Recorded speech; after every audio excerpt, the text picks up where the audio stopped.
Wizards of the Coast has just announced the Ravnica Allegiance Mythic Edition. Now, the question is, should you buy it? And also, can you take advice from a man in a hat this silly?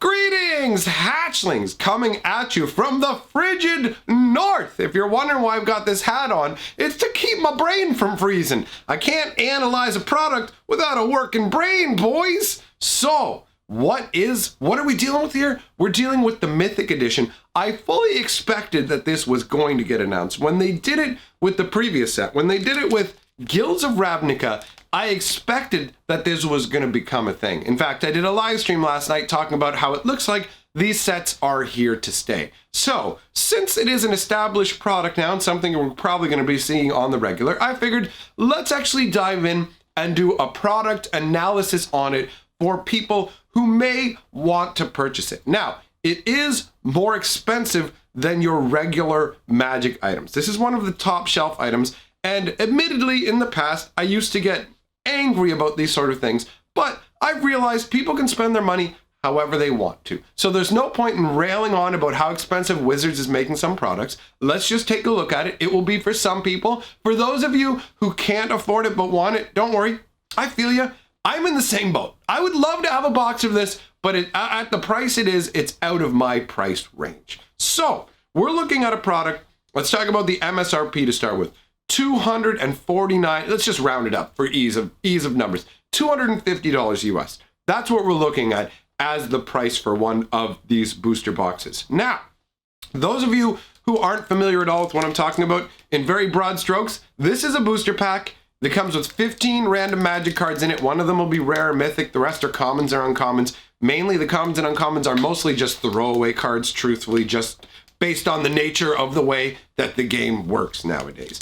But when you buy a normal booster box, what you get is 36 booster packs. When you buy one of these mythic boxes, the first thing to note is you are only going to be getting 24 booster packs. So you're dealing with 2/3 of a regular booster box. Now, what makes these booster boxes special? What makes them command such a high price tag? That's an excellent question. And the answer to that question are 8 planeswalkers that are specifically designed. They call them full art planeswalkers, even though they still have the full text box on them. So it kind of messes with their full art-ish. To me, full art is when the art covers the whole card and it doesn't really have any text. But whatever, that's a bit of a nitpick. For other people, full art means that the art extends out to the border and goes all the way to the edges. That's really neither here nor there. Now let us quickly cover, I'm gonna list off the planeswalkers that you get here. We'll show them on the screen, but we're not gonna go into the artwork or do any kind of that stuff like I normally do, because I'm gonna save that for another video where we can appreciate the aesthetics of it without getting bogged down by the numbers and the money. We're here to talk about the money, son. So, starting out with Karn, Scion of Urza, then we've got Tameo the Moonsage, Sorin Markov, Jaya Ballard, Ajani Mentor of Heroes, Dak Faden, and then the final two are the ones we'll actually see in the set as well. These are planeswalkers that are released specifically in Ravnica Allegiance, and that's Domri the Chaosbringer and Kea Orzhov Usurper. So those 8 planeswalkers are all included inside one of these mythic boxes. So it's not like you have a chance of getting them. You are guaranteed the full set of 8. Now, when they did this with the previous set, when they did that with Guilds of Ravnica, what they did was the booster packs were not labeled. So you knew which packs had the planeswalkers in them, but you didn't know which pack had each planeswalker in it. They have since corrected that error, and each of the booster packs will specifically state upon it what planeswalker is in there, so that you know when you're opening a pack, if you want to make sure you only open certain ones, you want to keep other ones sealed or trade them off or whatever, you will have the ability to do so. So let's take a look at the price. We'll compare it using the price of a regular booster box, and also we'll factor in the planeswalkers so that you can decide if this is a good purchase for you. Because again, as I said, this product isn't for everybody. It is pricey. Some people are going to go, no, this product disgusts me. I want nothing to do with it. Some people are going to be like, snap, oh yes, I want it. And then there'll be people who like the idea of the product, but simply can't justify spending 250 American dollars. Like me, $250 is a lot for a box to begin with, but if you factor in the Canadian currency and our exchange rate, Canadian money is worth more than 30% less than United States cash. So that makes the box an even third more expensive for me, and that puts it in the realm of, get out of here, there's no way, it's not on this earth, not in this lifetime, son, which is a shame, because honestly, some of these look really nice and would look great in the King Cube. So let's break down the numbers. We'll start out by talking about the MSRP of a regular booster box of Ravnica Allegiance. Now, they will show up, they won't be yellow packs like this. I'll put an image on the screen here of, well, my lovely editor will, of the blue booster packs that they're using for Ravnica Allegiance here, okay? So, what you get in a regular booster pack is 36 packs of this, keep that in mind, 36 packs for an MSRP of $143.64. That's the current MSRP of a Magic Booster box. So, if you compare that MSRP to the $249.99, $250 MSRP, so basically $144 versus $250, you think, okay, it's a $106 increase to get these Planeswalkers.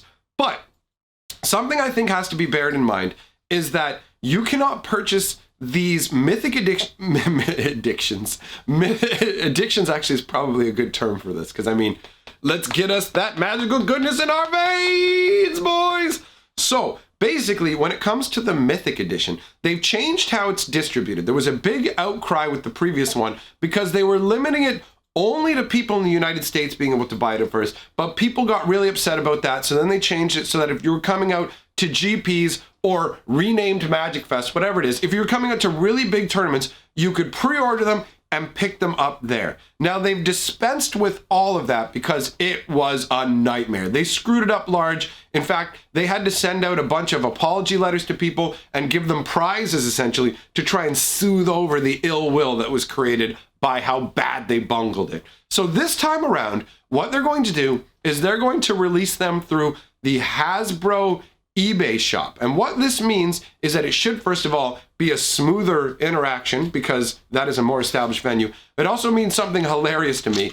When you go and you type Magic on the Hasbro shop, what it actually will show you is a bunch of My Little Pony, blah, blah, blah, friendship is magic stuff, because there's nothing magic currently on the Hasbro site. That made me chuckle. There's some little kids one, and then a whole bunch of My Little Ponies, one with a big multicolored afro. I was like, what even is this? But all that aside, when they go up for sale, you will be able to buy up to 2 of these boxes. That's the limit per customer. Now, I'm sure some people will find ways around it. They do, but whatever. They're limiting it to 2 per customer. But the thing is you can only buy this at MSRP and only from Hasbro. With regular booster boxes, you can buy those from a whole bunch of vendors. And because of that, there are more competitive prices on that. So what I want to do for my analysis is use what I think is real world math. So to me, I am going to peg the actual, not the MSRP, but the normal retail price, the NRP that you can expect to find in most places,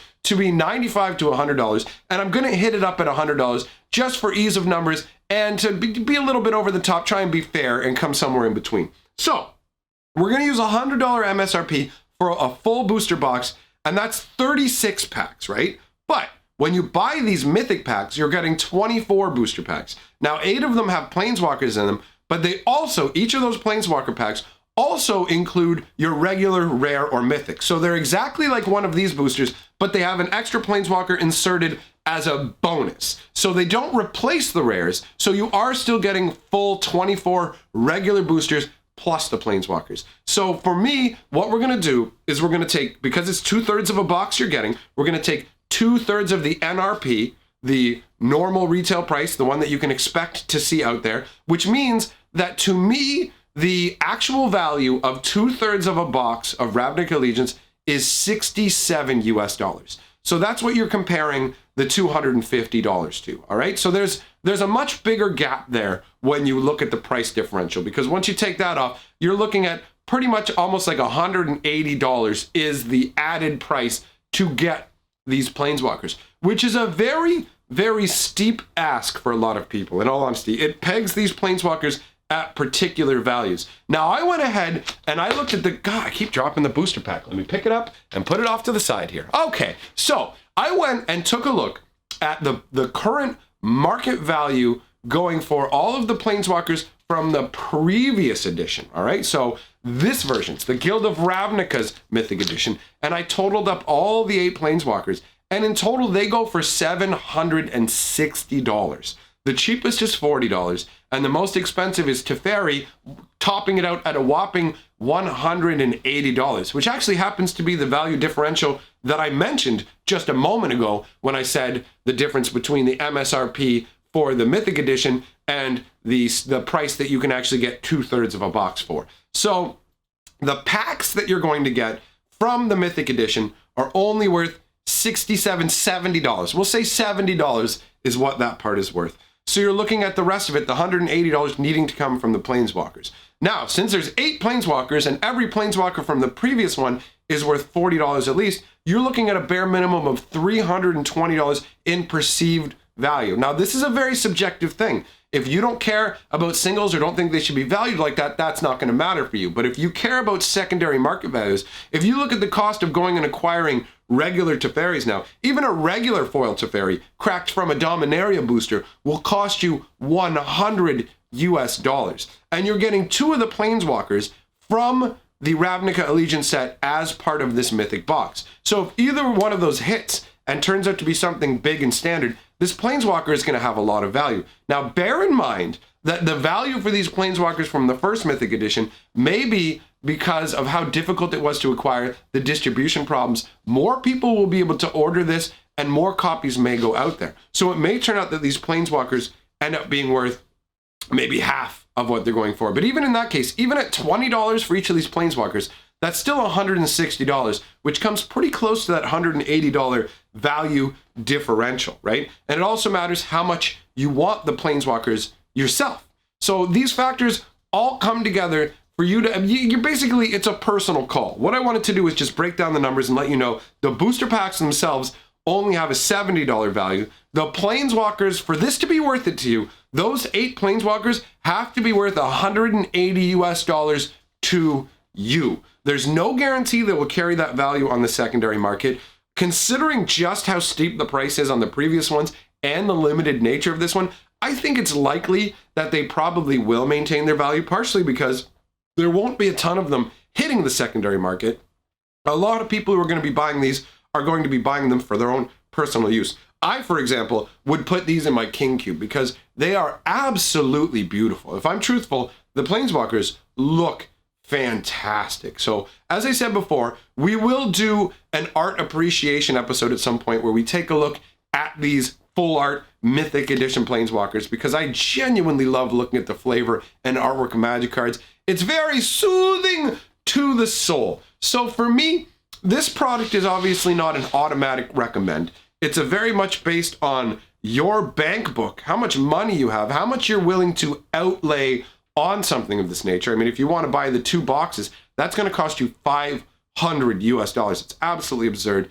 But I will say, if I had a lot of money, if I was a rich person, I would truthfully probably order 1 or 2. At least I would order 1 just to get a copy of each Planeswalker for my King Cube, because I do like pimping out my King Cube. But that is a personal opinion. I just wanted to arm you with the information that you would need to figure it out. So just bear in mind that the booster packs themselves are only worth $70. You can get the same amount of packs on the open market for $70 or less if you just want the booster packs.